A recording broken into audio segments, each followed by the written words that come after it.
안녕하십니까. 안녕하십니까. 샘투 타일러의 샘입니다. 샘투 타일러의 로우 타일러입니다. 네, 좋습니다. 좋아요. 네, 계속 이어가고 있는 특집 방송 경험자가 풀어주는 결혼 준비썰. 아, 좋아요. 네네네. 네 번째 시간이네요 벌써. 네. 시간 잘 가요. 그러게요.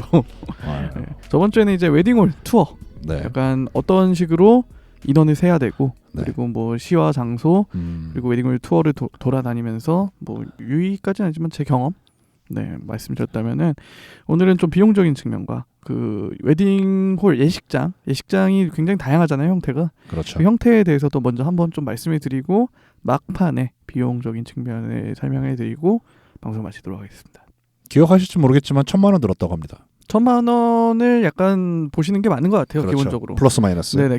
뭐 결론부터 말씀드리자면 1,000만 원은 안 들었어요. 왜냐하면은 코로나 시국 때문에 보증 인원이 좀 축소가 됐거든요. 네. 일반적으로 지금 이 얘기부터 잠깐 먼저 하고 넘어가자면은 코로나 그 거리두기 단계죠. 거리두기 단계별로 집합할 수 있는 인원이 차이가 있습니다. 그래서 저희 식장 같은 경우에는 코로나가 2.5단계로 올라갈 시에 2.5단계면 이제 50명까지 49명까지만 입장을 할 수 있거든요. 홀에 보증 인원의 30%를 감해주겠다. 그러니까 저희는 200명인데 140명까지는 해주겠다. 30%. 그렇죠. 근데 이건 좀 어떻게 보면은 되게 불합리하게 들려요. 그렇죠. 왜냐하면은 인원은 49명밖에 못 들어오는데 140명 분은 다 결제를 하라는 거니까. 그렇죠. 근데 여기에는 약간의 조금 웨딩홀별로 이건 정책이 다른데 어쨌든 어떤 식으로 해야 되냐면은 그 49명 인원 제한이 동시간대 그러니까 한 타임에 49명의 총 인원 수가 아니라 예를 들어서 한 명이 왔다가 잠시 나갈 수도 있잖아요. 그렇죠. 금방 인사만 하고 갈 수도 있잖아요. 맞아요. 그러면은 한 명에서 그 한 명이 다시 지워집니다. 그런 식으로 실시간으로 49명만 넘지 않는다는 의미고요. 혹은 저희 예식장 같은 경우에 좀 홀이 작아서 그렇지만 뭐 식당도 있고 좀 다중홀, 그러니까 아까 말했는 뭐 단독홀이 아닌 그 다중홀이 있는 식당 같은 경우에는 홀별로 인원을 나눠서 수용하는 경우도 있습니다. 네, 그런 경우도 있기 때문에 일반적으로 2.5단계면은 30% 감해주는 것 같아요. 저도 검색을 좀 많이 해봤는데 그리고 2단계면은 20%만 감축을 해줍니다. 받았어요. 그래서. 네, 저희는 20% 감축을 받았습니다. 저는 코로나 단계별로도 네. 이제 결혼하실 때 잘 알아보시고 맞습니다. 예약을 하셔야 될 것 같고. 상담하실 때 꼭 그 점에 대해서 요즘은 굉장히 그게 민감한 이슈이기 때문에 그거를 반드시 꼭 확인을 해보셔야 될 거예요. 그거는. 그렇죠. 네, 일단 그걸 먼저 말씀드리고 혹시 내년에 하신다고 하시더라도 혹시 모르니까. 네, 이게 사람 일이 저희만 하더라도 저희가 2020년 5월에 예약을 했습니다. 2021년 2월에 예식을 했고요. 2020년 5월만 하더라도 저희도 그런 생각을 했거든요. 올해 안에 끝나겠지. 네, 내년에 설마 2월까지 이어질까 이게? 근데 사람 일은 정말 모르더라고요. 맞아요. 네. 그래서 지금 혹시나 내년 생각하시고 결혼 예약을 하시더라도 이 부분은 조금 짚고 넘어가시는 게 좋다. 네, 왜냐하면 이게 계약할 뭐 어디나 그렇겠지만 계약할 때는 다 해줄 것처럼 해요. 맞아요. 근데 그 실제 상황이 오면은 말이 바뀐다든지. 맞아요. 근데 사실 신랑 신부 입장에서는 정해진 날짜에 결국 나중에 가면 할 수밖에 없거든요. 그렇죠. 여러 가지 뭐 걸린 게 많고 뭐 다른 계약 사항들도 있고 이미 손님을 다 모셨는데 그걸 또 취소할 수가 없잖아요. 약간 이상한 얘기지만 계약을 하는 순간 을 아닌 을이 된다. 맞습니다. 네. 을 같은 갑이 된다. 네, 그렇기 때문에 좀 철저하게 좀 그런 거에 대해서 약속을 받으시는 게 혹은 계약서에 기재를 하시던거나 그게 필요할 것 같습니다. 그래서 웨딩홀의 형태는 굉장히 다양해요. 저희는 가장 일반적인 형태의 웨딩홀에서 식을 올렸고요. 단독홀. 그리고 아까 전화에서 말씀을 드렸듯이 홀이 여러 개 있는 웨딩홀도 있습니다. 그런 경우에는 좀 그런 것도 가봤어요. 근데 정말 큰 데는 크더라고요. 네, 그래서 뭐 홀이 한 3군데 있고, 근데 홀별로 또 스타일이 다 달라요. 맞아요. 어디는 뭐 약간 흰색을 컨셉으로 하는 데도 있고, 어디는 약간 채플형 예식이라고 하거든요. 가장 흔한 그 버진 로드가 있고 양옆에 사람들이 쭉 앉아가지고 마치 예배를 보는 듯한 그런 식의 예식장도 있고, 혹은 뭐 원탁 테이블 같은데 이렇게 사람들이 앉아가지고 식사를 같이 하면서 볼 수 있는 웨딩홀도 있고. 맞아요. 굉장히 형태가 다양합니다. 그래서 웨딩홀 내에서도 형태가 다양하고요. 저희가 또 고려를 해봤던 거는 대학교의 뭐 동문회관이라든지 교수회관이라든지 이런 데서도 식을 올리는 경우가 꽤 있습니다. 아마 뭐 하객으로 다니신 분들께서도 이런 식당에 한 번쯤은 가보셨을 것 같아요. 근데 좀 제 생각에는 아마 그런 곳에서 결혼을 하면은 좀 비용적인 측면을 아낄 수 있을까라는 생각이 처음에는 가장 먼저 들거든요. 네. 동문 할인이 좀 있진 않을까? 전혀 없습니다. 아. 왜냐하면은 그 교수 예를 들어서 저희 학교에는 교수회관에서 많이 결혼식을 하거든요. 교수회관에서 결혼식 진행을 하긴 하지만 그 결혼식을 진행하는 업체도 다 외주기 때문에 결국 웨딩홀과 다를 게 없습니다. 제가 생각했을 때 교내에 있는 예식장에서 결혼하는 이유는 신랑 혹은 신부가 이 학교 출신이라는 거를 꼭 드러내고 싶다. 아. 저는 그게 제일 크다고 생각이 듭니다. 그리고 좀 있어 보여요. 소위 말해서. 네. 왜죠? 왜 있어 보이죠? 그러니까 일반적인 웨딩홀보다는 뭔가 어느 학교에서 결혼을 한다. 그러면은 좀 시설은 어때요? 시설은 천차만별입니다. 저희 학교 네. 서울대 안에는 결혼식장이 총 4군데가 있습니다. 오. 학교 안에만 4군데가 있어요. 네. 그 중에 뭐 교수회관이 있고, 네. 뭐 호암 교수회관이 있고, 그리고 뭐 연구공원이라는 예식장도 있고, 저기 공대 꼭대기에 지금 이름이 바뀐 것 같은데 라쿠치나라는 뭐 그런 예식장도 있어요. 네. 예를 들어서 라쿠치나 같은 경우에는 야외 홀입니다. 야외에서 식 진행이 되고요. 거기는 시설이 좋아요.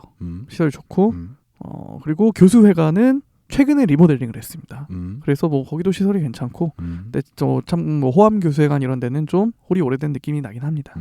약간 그런 식으로 저희 학교 같은 경우에는 좀 예식장이 많은데 뭐 타 학교 같은 경우에도 하나씩은 꼭 있는 것 같더라고요. 뭐 동문회관이라든지 뭐 교수회관이라든지 역시나 직접 가보시는 걸 추천드립니다. 그리고 아마 아실 거예요. 왜냐하면 졸업생만 돼요?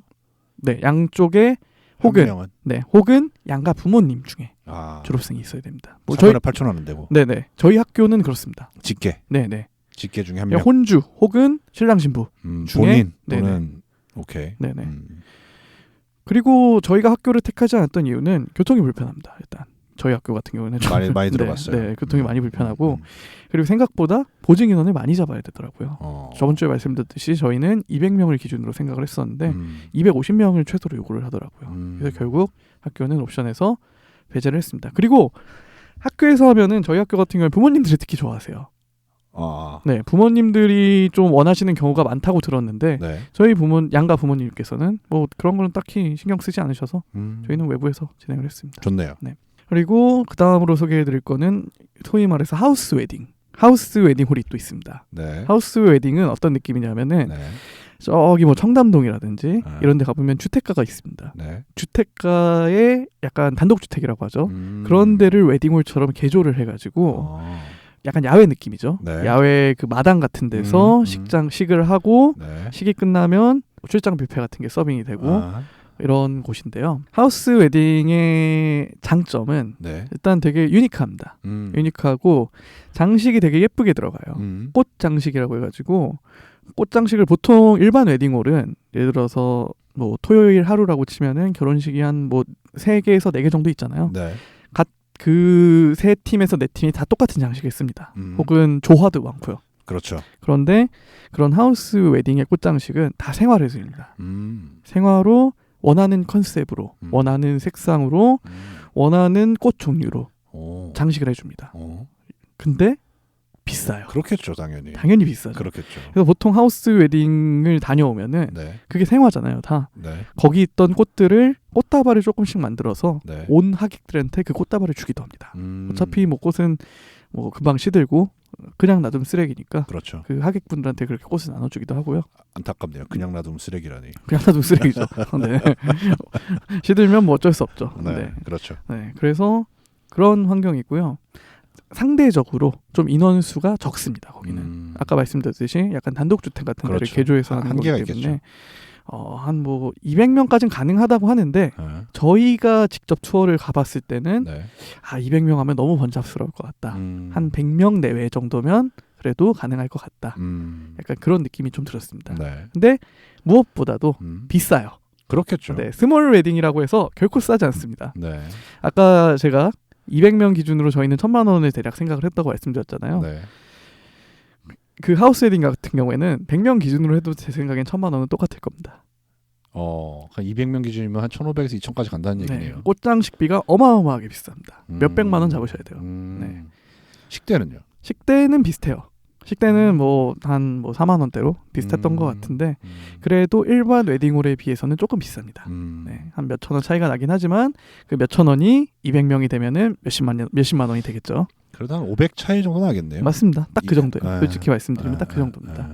네, 꽃장식비가 일단 들어가기 때문에 네. 비싸다고 생각을 하시면 될 것 같고요. 또 제가 느꼈던 하우스 웨딩의 조금 불편한 점은 아까 그런 단독주택 근처에서 예식을 하기 때문에 주차가 불편해요.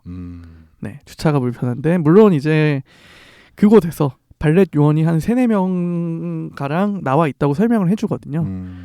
근데 아무래도 좀 주차가 좀 용이 쉽진 않겠다. 상식적으로 서울 주택가에 주차하기란 네. 쉽지 않죠. 그렇죠. 네. 뭐 당연한 얘기고요. 뭐 아무리 발레 주차가 있다고 한들.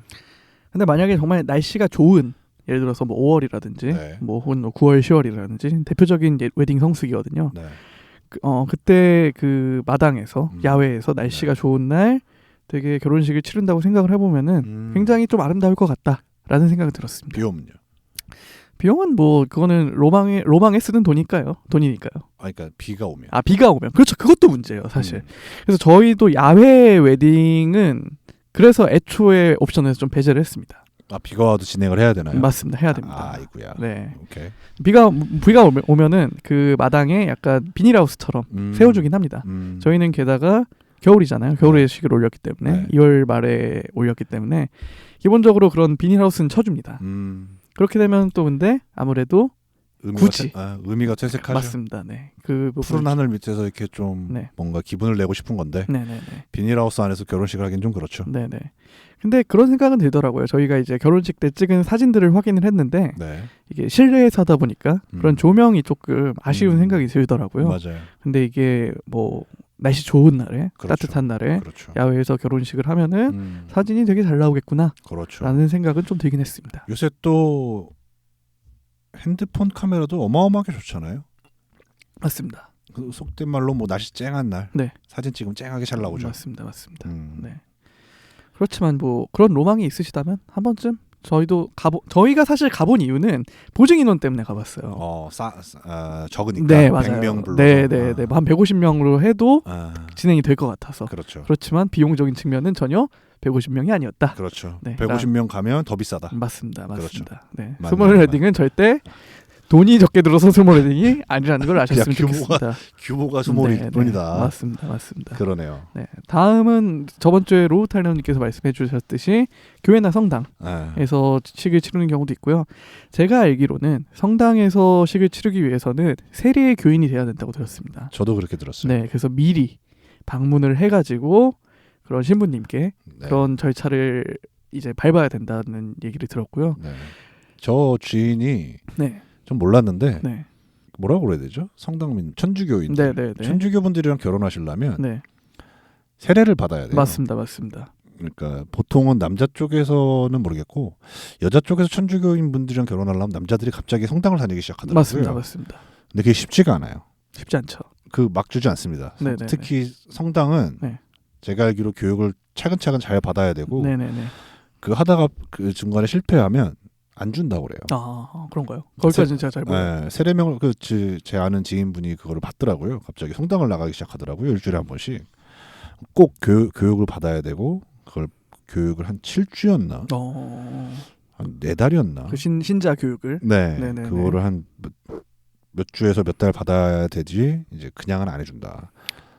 라고 알고 있습니다. 그 B 씨랑 김태희 씨랑 결혼하셨잖아요. 네. 김태희 씨가 천주교 신자시거든요. 맞아요. 그래서 B 씨도 아마 그런 기사를 읽었던 기억이 나요. 맞아요. 네. 아마 제가 제 기억으로 명동성당에서 결혼을 하셨던 걸로 기억을 하는데. 그렇습니다. 네네. 그런 절차가 필요하고요. 예약도 쉽지 않습니다. 생각보다. 맞아요. 제 지인도 4월에 네. 성당에서 결혼을 하는데 네. 그곳에서 결혼식을 치르려고 뭐 아침 새벽부터 줄을 서서 기다렸다. 그런 얘기를 들은 것 같아요. 그 원하는 날짜에 신청을 하려고. 그래서 예약이 쉽지 않고 성당식은 굉장히 결혼식 시간이 깁니다. 굉장히 깁니다. 그럴 것 같아요. 네. 제 성당을 다녀본 적은 군대 있을 텐데 네. 유일하게 이제 그 나가던 데가 성당이 그때밖에 없는데 네네네. 똑같이 하겠죠. 네, 종교 예식 형태로 진행이 되기 때문에 맞아요. 제 와이프가 성당식을 갔다가 웬만해서는 식을 다 보고 나오는데 너무 길어서 도중에 밥을 먹고 왔는데도 식이 끝나지 않았다. 이런 얘기를 하더라고요, 저한테. 네. 그럴 수 있죠. 그렇지만 이거는 뭐 본인의 종교적 신념에 따른 선택이니까 그렇죠. 뭐 굉장히 성당에서도 많이 하시는 것 같아요. 그렇죠. 네네. 본인이 천주교인이 아니시다. 네. 둘 중에 한 분도 아니시다. 그럼 못 한다. 아, 그렇죠. 그렇죠. 두 분 다 신자여야 가능하고요. 네. 그리고 비용적인 측면은 제가 잘은 모르지만 네. 제 지인 4월에 결혼한 지인이 언뜻 해준 얘기로는 성당 중에서도 꽃장식을 우리가 원하는 대로 할 수 있는 성당이 있다라고 하더라고요. 근데 하우스 웨딩 파트에서 말씀을 드렸듯이 꽃장식이 굉장히 비쌉니다. 아, 꽃은 비싸죠. 네, 꽃은 비싸요. 그래서 그런 버진 로드라든지 뭐 여러 곳을 꽃으로 장식하기 위해서는 꽃장식이 비싸고, 그리고 그 식사를 또 대접을 해야 되니까 그렇죠. 출장 뷔페를 보통 부른다고 하더라고요. 그 성당하고 또 연결이 된 업체가 있는 것 같아요, 제가 알기로. 그래서 아마 비용적인 측면에서도 딱히 세이브가 되진 않는 것 같습니다. 그렇죠. 네네. 교회는요? 교회는 제가 잘 몰라요, 사실. 한번 가본 적은 있지만 네. 어떤 식으로 진행되는지 전혀 모르겠고요. 교회는 가면 그냥 예배입니다. 예배입니다. 똑같아요. 그 예배 중간에 그냥 결혼식 주례가 있을 뿐인 거예요. 맞습니다. 전 몇 번 가봤거든요. 왜냐하면 교회에서는 결혼식이 아니라 결혼 예배라고 합니다. 그렇죠. 네네. 그래서 목사님이 보통 설교 말씀을 해주시면서 설교금 주례죠, 사실. 그렇죠. 그렇게 생각을 해주시면 될 것 같고요. 그냥 예배당에서 예배 드리는 것 같아요, 거기는. 네. 맞습니다. 저기 그 뭐죠 이거? 주보? 네네네. 식순이 적혀 있는. 네, 주보라고. 네, 주보입니다. 거기에 다 이제 뭐 기도문 적혀 있고 찬송가 적혀 있고 똑같습니다. 거기 네네. 그냥 예배를 드리신다고 네. 생각을 하면 될 것 같고요. 네.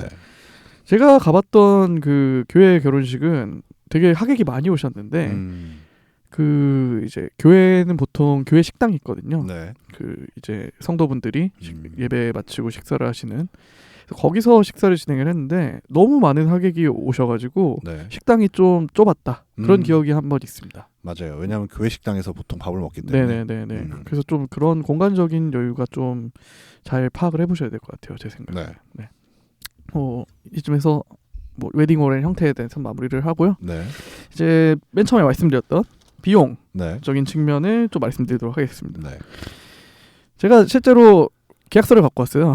제가 계약했던 거를 하도 오래전이라 잘 기억이 안 나더라고요. 네.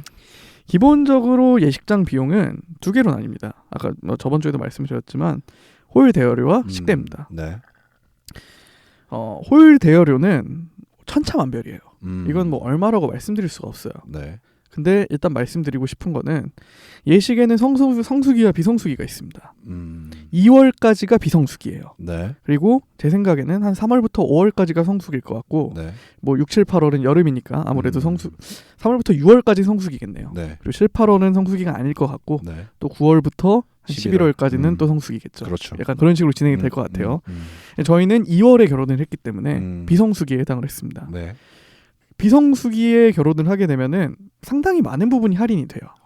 네, 예를 들어서 아까 말씀드린 그런 호일 대여료에는 어떤 게 들어가냐면은 뭐 꽃장식이라든지 뭐 빔 프로젝트 사용, 혹은 뭐 조명 및 음향 연출, 뭐 그런 신부 대기실에 다과도 들어가야 되고, 그리고 그 웨딩홀 로비에 가면은 약간 사진 같은 걸 또 꾸며주는 게 있습니다. 네. 그런 게 모두 다 그 호일 대여료에 포함이 되거든요.